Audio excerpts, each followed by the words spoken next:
Hi అండి, అందరికీ నమస్తే. నేను మీ పూర్ణిమ గారిని పిజిటెక్ ఛానల్ నుంచి మాట్లాడుతున్నాను. నేను బాగున్నానండి. మీరందరూ చాలా చాలా బాగుండాలని కోరుకుంటూ ఇవాళ మన టాపిక్ అక్క, తక్కువ జీతాలు వచ్చేవాళ్ళు, లో ఇన్కమ్ ఉండేవాళ్ళు, మినిమం 10 to 15K శాలరీ వచ్చేవాళ్ళు కూడా సేవింగ్స్ ఎలా ప్లాన్ చేసుకుంటే సేవ్ చేయొచ్చు అనేది ఒక సిస్టర్ నన్ను అడిగింది. అట్ ద సేమ్ టైం మాకు 15K శాలరీ వస్తుందక్క, ఇంతవరకు మేము అసలు సేవింగ్సే ప్లాన్ చేసుకోలేదు, మేము ఎలా ప్లాన్ చేస్తే సేవింగ్స్ చేయగలము అని అయితే తన డౌట్ అనమాట.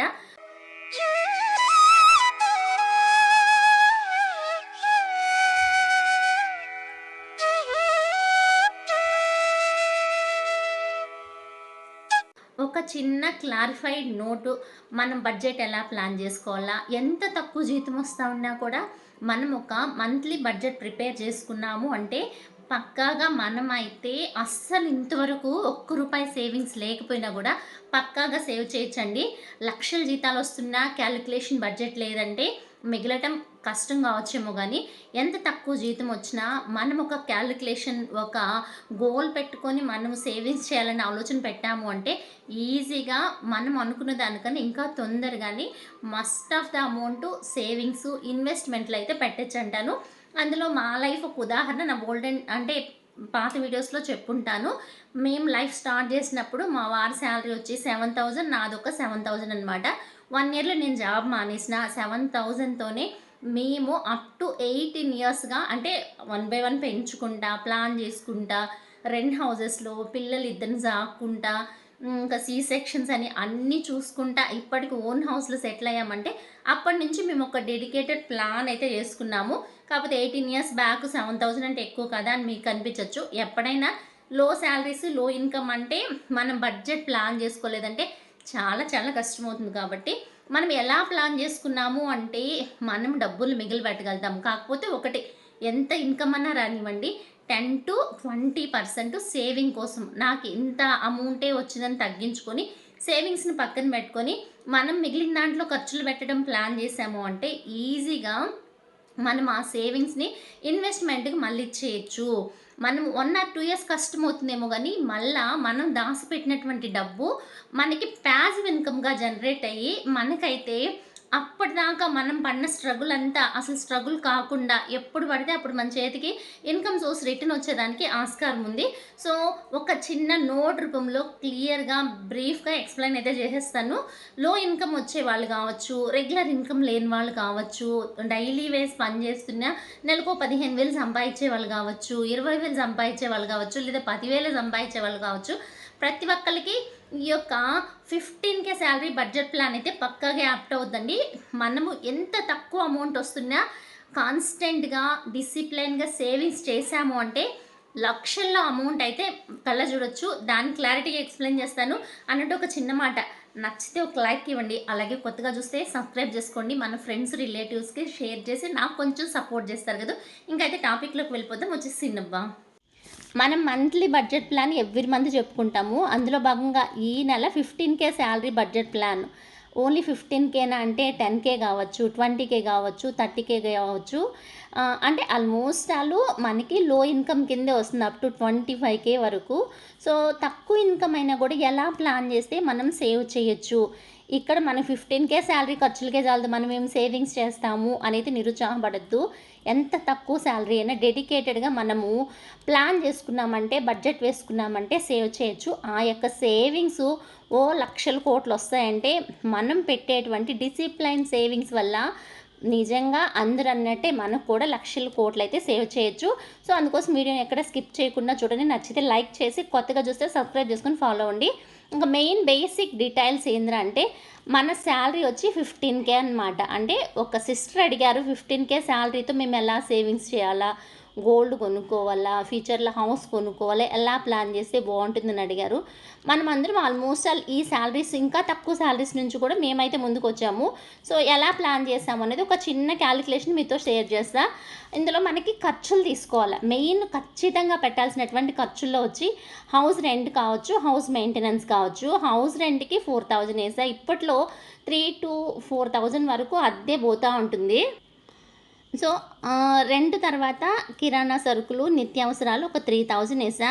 ఇక్కడ కిరాణా సరుకుల్లో మీకు కనుక రేషన్ కార్డ్ కనుకుంటే పప్పు, చక్కెర, కొన్ని రకాల అంటే గోధుమలు గానీ, రాగులు గానీ, రేషన్ బియ్యం గానీ ఇవంతా మనకి మాక్సిమం వస్తాయి. టిఫిన్ సెక్షన్‌కి ఈటిని యూజ్ చేయొచ్చు. ఇప్పుడు గూడా నేను రేషన్ బియ్యము, ఉప్పుడు బియ్యం కలిసి అంటే ఇడ్లీకి కానీ, దోసకి గానీ ఏస్తా ఉంటాను. మనము బాగా నీట్‌గా కడిగేసి రవ్వ లెక్క గూడా కొట్టుకొని వాడుకోవచ్చనమాట.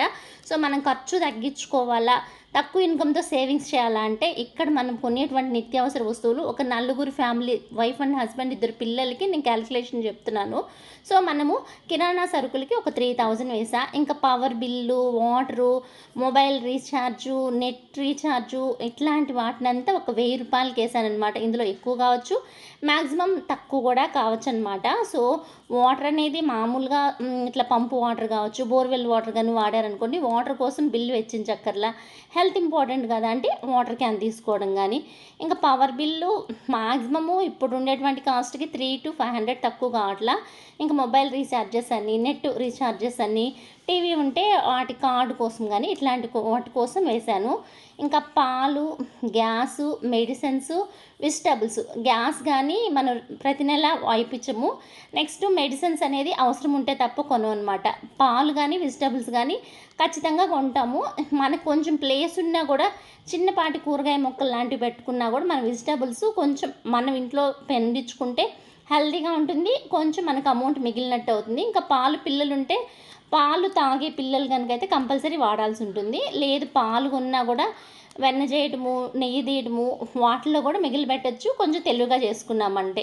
నెక్స్ట్ మినిమమ్ మన సేవింగ్స్ వచ్చి ఈడ నేను కౌంట్ వేసా మన ఖర్చులు. అంటే ఇంటి అద్దె కావచ్చు, కిరాణా సరుకులు కావచ్చు, వాటర్, పవర్ బిల్ లాంటివి, వెజిటబుల్స్ కానీ ఇట్లాంటివి వేసేస్తే ఓవరాల్‌గా ఒక 10-15% 15,000 శాలరీలో నుంచి మనం పక్కన పెడితే ఒక 2000 వచ్చి మనం సేవింగ్స్ కింద పెట్టామనమాట. ఇవి పోగా ఇంకా మనకి ఎమర్జెన్సీ ఫండ్ గానీ, మనకి ఎంటర్‌టైన్‌మెంట్ కోసం గావచ్చు, లేదా పిల్లల కోసం స్నాక్స్ అని, నాన్ వెజ్ కోసం గానీ, ఇట్లాంటివి ఓవరాల్‌గా 2000-3000 పక్కకేసాను. సో, మనము ఎంటర్‌టైన్‌మెంట్ అని కాదు గానీ, మనకేదైనా అనుకోని ఖర్చులనమాట. ఏదైనా ఊర్లకు వెళ్ళాల్సి రావటం, బంధువులు లాంటి వాళ్ళు రావటం గానీ, మనం ఎక్కడికైనా ఎళ్ళాలన్నా గూడా అన్‌ఎక్స్‌పెక్టెడ్ ఖర్చుల కింద ఒక రూ. 1000 ఏసా. లేదా మనకి ఇంకేదన్నా అంటే ఇన్సూరెన్సెస్ తీసుకోవాలంటే మాత్రం ఒక రూ. 1000 ఆల్మోస్ట్ అలా 15,000లో నేను డివైడ్ చేసి వేసింది. ఇందులో ఏదన్నా ఎక్కువ ఉండొచ్చు, తక్కువ ఉండొచ్చు. లేదా ఈ ఖర్చుల్లో నుంచి నేనన్నట్టు రేషన్ సరుకులు లాంటి వాటిని మనము యూజ్ చేసుకున్నా గానీ, లేదా వాటిని మనము రీసేల్ చేసుకున్నా గానీ, ఆ పప్పులు లాంటివి యూజ్ చేసుకున్నా గానీ మనకి కిరాణా సరుకుల అమౌంట్ మిగలొచ్చు. పాల నుంచి వెన్న తీసి వాటిని నెయ్యిగా చేసి అమ్మడం గానీ, వాటి నుంచి మనము గెయిన్ చేయొచ్చనమాట. ఇలాంటి సేవింగ్స్ మనకి అంటే పెట్టేటువంటి ఖర్చుల్లోంచి మిగిలిపెట్టుకోవచ్చు. ఇంకా వెజిటబుల్స్ లాంటివి అంటే మనం కూరగాయలు పండించుకోవడం చేసినా గూడా విలేజ్ లాంటి ఏరియాల్లో కనుక అయితే కోళ్ళు గానీ, ఇట్లాంటి మేకలు గానీ పెంచుతారు. ఇంక నాన్ వెజ్ లాంటి వాటికి అట్లాంటివి గుడ్లు గానీ ఇట్లాంటివి మనకి దొరుకుద్దనమాట. సో, ఖర్చు తగ్గుద్ది. సో, కొంచెం ప్లేస్ ఉంటే అలాంటివి ప్లాన్ చేసుకోవచ్చు. సో, ఇది మన బడ్జెట్. మనం ఇంకెలా మనం దీంట్లో సేవింగ్స్ చేయాలి. ఒక 2000 సేవింగ్స్ పెట్టాను గదా! సో, మనం పెట్టినటువంటి సేవింగ్స్‌లో ఆ యొక్క 2000ని ఒకే దగ్గర సేవ్ చేయాలంటే నేను కాదంటాను. అది రాంగ్ డెసిషను. సో, మన సేవింగ్స్‌ని 2000 డివైడెడ్ బై 4 ఎయ్యాల. అంటే ఎందుకంటే ఏదైనా కూడా ఒకే దగ్గర పెట్టాము అంటే ఇరుక్కుపోతాం. నిజంగానే ఒకటి అప్ అవ్వచ్చు, డౌన్ అవ్వచ్చు. ఒకటి సెక్యూరిటీ ఉండేటువంటి సేవింగు మినిమం 1-5 ఇయర్స్ లోపల మనకి క్యాష్‌గా రావాల్సినటువంటి అమౌంటు ఆల్మోస్ట్ అలా పోస్ట్ ఆఫీస్ కనుకోండి 5 ఇయర్స్, బ్యాంక్ కనుకోండి 1 ఇయర్‌లో ఈ యొక్క ఆర్‌డీ అనేది మెచ్యూర్ అయ్యి మనకు ఒక అమౌంట్ వస్తుందనమాట.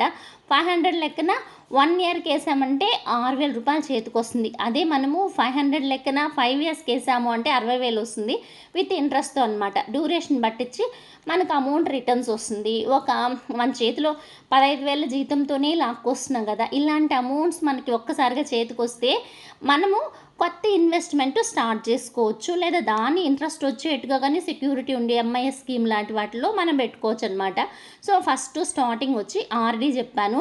సో, ఇంకొకటొచ్చి పీపీఎఫ్ చెప్పాను. లాస్ట్ వీడియోలో ఒక సిస్టర్ అడిగారు పీపీఎఫ్ అంటే ఏంది అని. ఇది పోస్ట్ ఆఫీస్‌లో ఉండేటువంటి long term secure compounding interest scheme అండి, public provident fund.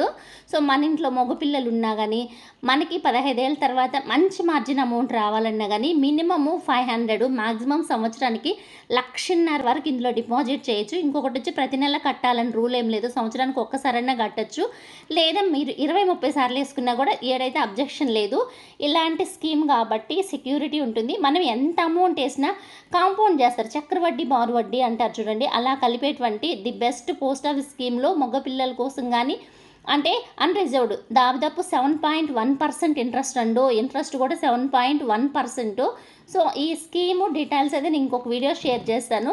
So PPF స్కీమ్లో ఒక 500 వేసా, ఆర్డీలో 500, పీపీఎఫ్లో 500. ఇంకా గోల్డ్కి మినిమం 1000 లేనిదే ఏం కొనగలుగుతాము, స్కీమ్లు ఏం కట్టగలుగుతాము అని అయితే మీరు ఆలోచించొద్దు. డిజిటల్ గోల్డ్, తంగమైల్ కావచ్చు, లేదంటే చాలా రకాల ఫోన్పే కావచ్చు, గూగుల్ పే కావచ్చు, ఇట్లాంటి వాటిలో 24 క్యారెట్స్ గోల్డ్ 100 రూపీస్ నుంచి మనమైతే పర్చేజ్ చేసుకోవచ్చు అనమాట. డిజిటల్ గోల్డ్కి లేదా గోల్డ్ బాండ్స్కి కానీ గోల్డ్ ఈటీఎఫ్స్ కానీ ఇట్లాంటి వాటిల్లో కూడా 500 రూపీస్ గోల్డ్ మీద పెట్టాము. ఇక్కడ మనం వచ్చి లాంగ్ టర్మ్ పెట్టాము, షార్ట్ టర్మ్ పెట్టాము, నెక్స్ట్ గోల్డ్ మీద ఇన్వెస్ట్ చేసాము. ఇంకొక 500 రూపీస్ బ్యాంక్ సేవింగ్స్లో కావచ్చు, లేదా సిప్ మెథడ్లో మనకి లిక్విడ్ లేదంటే షార్ట్ టర్మ్ ఇన్సూరెన్స్ షార్ట్ టర్మ్గా ఉండేటువంటి మ్యూచువల్ ఫండ్స్ కావచ్చు, లేదంటే ఒక 500 వరకు అంటే 500 నుంచి 1000 వరకు ఫ్రెండ్స్ చిట్టి అంటాం, కులుక్ చిట్టి అని, లేదంటే దేవుని చిట్టి అంటుంటాం, వడ్డీ అసలు లేకుండా మన మధ్యలో రొటేట్ చేసుకుంటా, అంటే ఫ్రెండ్స్ మధ్యలో ఒక 10 మంది అలాకి డిప్లా తీసుకోవడం, అట్లాంటి చిట్టు వేసుకోవడం కానీ, అంటే మనకి లిక్విడ్ క్యాష్ అనమాట. ఎమర్జెన్సీ కావచ్చు, ఏదైనా అవసరం కావచ్చు, అనుకోని అవసరం అయితే ఈ 500ని ఇలా పెట్టుకోవడం, లేదా సేవింగ్ అకౌంట్లో వేసి పెట్టుకొని మనకి ఎప్పుడైనా అవసరం అయితే తీసుకోవడం, ఎమర్జెన్సీ ఫండ్ కింద మనం పెట్టుకోవాలన్నమాట. అంటే అన్నిటి ఉండేటువంటి సేవింగ్స్ అన్నీ పక్కన పెట్టేస్తే అనుకోని అవసరం వస్తే మళ్ళీ అప్పుకు పోవాలి కదా, అలా కాకుండా దీన్ని మనకి ఎనీ టైం అవసరం వస్తే చేతికి అందేట్టు పెట్టుకోవడం అనమాట. అట్లా కాదు అంటే ఈ అమౌంట్ని ఒక రూమ్ చేర్చి పెట్టుకొని దీనికి ఒక రూమ్ ఇంట్రెస్ట్ జనరేట్ అయిన తర్వాత ఒక పెద్ద అమౌంట్గా మనకి వచ్చింది, లేదు మనం 15K శాలరీ ఉందనుకోండి, ఒక 6 నెలలకు సరిపోయేంత అమౌంట్ వరకు మనం ఇలా సేవ్ చేసి పక్కన పెట్టుకోవాలి. ఏదన్నా అనుకోని విపత్తు వచ్చినప్పుడు సేవ్ చేసుకోవటం. వీటితో పాటుగా మనకి గవర్నమెంట్ సెక్యూరిటీ ఉండేటువంటి యాక్సిడెంటల్ ఇన్సూరెన్సెస్ కానీ, తక్కువ ఈఎంఐ అంటే రోజుకు ₹1, సంవత్సరానికి ఒకసారి ₹360 కానీ 755 రూపాయలతో పోస్ట్ ఆఫీస్లో మనకి ప్రమాద బీమాలు 10 లక్షల నుంచి 15 లక్షల వరకు చేస్తున్నారు. నెక్స్ట్ మనం ఎక్కడ పని చేస్తున్నామో అక్కడ వాళ్ళు కూడా ఇన్సూరెన్సెస్ ఇచ్చేస్తున్నారు. ఇంకా గవర్నమెంట్ నుంచి వచ్చేటువంటి ఇన్సూరెన్స్లు, హెల్త్ కార్డులు, ఆరోగ్యశ్రీ కార్డులు ఇట్లాంటి వాటిని మనమే యాడ్ చేసి పెట్టుకోవడం అనమాట. ఏదైనా ఎమర్జెన్సీ, హెల్త్ ఎమర్జెన్సీ కావచ్చు, ఇట్లాంటివి ఏదైనా జరిగినా కుటుంబానికి భరోసా కోసం కొన్ని రకాల ఇన్సూరెన్సెస్ ఇందులో యాడ్ చేసుకోవడం అనమాట. సో చిన్న టిప్స్ ఏంటంటే, ఇంత తక్కువ అమౌంట్తో మనం సేవింగ్స్ చేసి ఏం లక్షలు కనిపిస్తాయని మీకు అనిపిస్తుంది కదా. సో మనం ఎంత తక్కువ సేవింగ్స్ చేసినా మనం ఈ టిప్స్ కనుక పాటించాము అంటే ఖచ్చితంగా చెప్తున్నాను, లక్షల కోట్లు కళ్ళ చూడొచ్చు. అది ఎలానో చూద్దాం. చూడండి, మనం పెట్టేటువంటి పెట్టుబడి కన్సిస్టెన్సీగా పెట్టాలా, రెగ్యులర్గా పెట్టాలా, ఈరోజు పెట్టాం రేపు పెట్టమంటే కాకుండా డిసిప్లైన్గా కన్సిస్టెన్సీగా ఎంత అమౌంట్ 500 కావచ్చు, 100 కావచ్చు, ఎంతైనా ప్రతి నెల పెట్టుకుంటా రావాలా. ఇంకా అనుకోని ఖర్చుల విషయాలు నియంత్రణ చేసుకోవడము, అవగాహన కలిగి ఉండడము, అడ్జస్ట్ అవ్వడం అనేది మొదలు నేర్చుకోవాలా. నేను పట్టుకున్న కుందేలకి 4 కాళ్ళని కాకుండా ఇప్పుడు ఈ పరిస్థితి ఇప్పుడు మనకు అనుకూలంగా లేదంటే దాన్ని మనం వీలైతే సాక్రిఫైస్ చేయడం అన్నమాట. ఇంకా మొబైల్ రీఛార్జ్ కానీ, బయట ఫుడ్ కానీ, స్నాక్స్ ఖర్చులు కానీ తగ్గించుకోగలిగితే దాన్ని కూడా సేవింగ్స్లో మనం పెట్టుబడి పెట్టచ్చు. నేను వెజిటబుల్స్ చెప్పానా, సో ఆల్రెడీ వెజిటబుల్స్ కానీ, రేషన్ సరుకులు కానీ ఇట్లాంటి వాటి వల్ల మన కిరాణా సరుకులు మిగిలినటువంటి అమౌంట్ కూడా తీసుకెళ్ళి, నేను 500 చెప్పాను కదా, డిజిటల్ గోల్డ్ చెప్పాను కదా, ఒక 1000 రూపీస్ మిగిలి పెట్టారనుకోండి, గోల్డ్ కాయిన్ కొని పెట్టుకోండి. ఎందుకంటే ప్రతి నెల మిగులుతుందని చెప్పలేము అనమాట. 100 మిల్లీగ్రామ్స్ గోల్డ్ కాయిన్ ఒక ₹1000 పెడితే పక్కన పెట్టుకోవచ్చు అనమాట. సో అలా మనము సేవ్ చేసి చిన్న సేవింగ్స్ చేసి పక్కన పెట్టుకున్నా కూడా అది ఒక పెద్ద అమౌంట్గా మారి మనకు ఒక అవసరానికి పనికొస్తుంది, ఒక ఆస్తి ఏర్పరచుకోవడానికి పెట్టుబడిగా పనికొస్తుంది. Small savings but discipline huge returns. నేను ఆల్రెడీ చెప్పాను, చిన్న పెట్టుబడులే లాంగ్ టర్మ్లో పెట్టామంటే లక్షల్లో కళ్ళ చూడొచ్చు. ఈవెన్ పీపీఎఫ్లో అయినా కూడా మనం 500 లెక్కన వేసుకుంటా వెళ్ళి ఇయర్ మారే కొంది 100 పెంచుకుంటా వెళ్ళినా మనకి రిటైర్మెంట్ ఫండ్‌గా మంచి మార్జిన్ అమౌంట్ అయితే మనకొస్తుంది. అది SIP systematic investment plan mutual ఫండ్స్‌లో పెట్టామంటే కోట్లే కళ్ళ చూడొచ్చండి. అదే 500తో డ్యూరేషన్ పెరిగే కొంది మనకి మార్జిన్ అమౌంట్ కాంపౌండింగ్ ఇంట్రెస్ట్‌తో మంచిగా మనకైతే రిటర్న్స్ వస్తుంది.